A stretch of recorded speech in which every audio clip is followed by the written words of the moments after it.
The HP Lovecraft short stories audiobook series, The Desendant, read by Rupert Degas.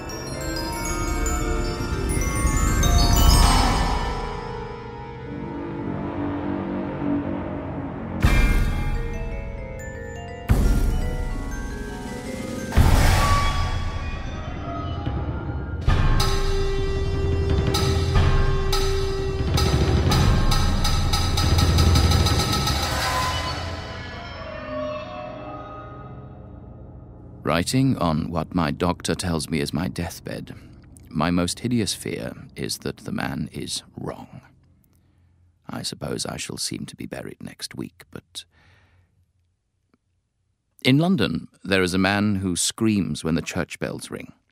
He lives all alone with his streaked cat in Gray's Inn, and people call him harmlessly mad. His room is filled with books of the tamest and most puerile kind, and hour after hour he tries to lose himself in their feeble pages.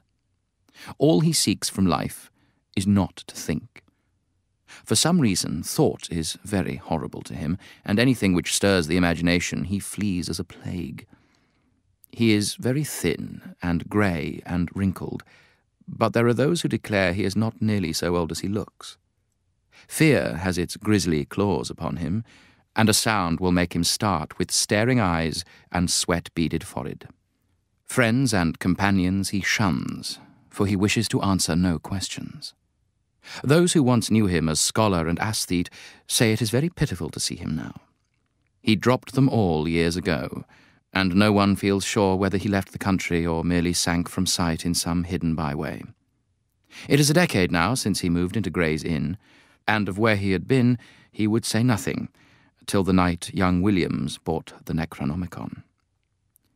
Williams was a dreamer, and only 23, and when he moved into the ancient house he felt a strangeness and a breath of cosmic wind about the grey, wizened man in the next room. He forced his friendship where old friends dared not force theirs, and marvelled at the fright that sat upon this gaunt, haggard watcher and listener. For that the man always watched and listened no one could doubt. He watched and listened with his mind more than with his eyes and ears, and strove every moment to drown something in his ceaseless poring over gay, insipid novels.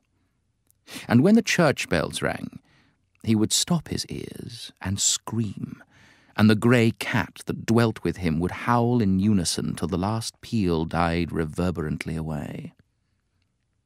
But try as Williams would, he could not make his neighbour speak of anything profound or hidden.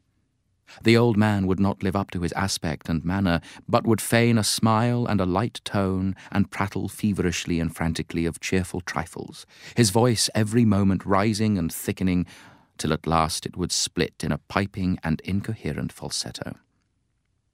That his learning was deep and thorough, his most trivial remarks made abundantly clear, and Williams was not surprised to hear that he had been to Harrow and Oxford.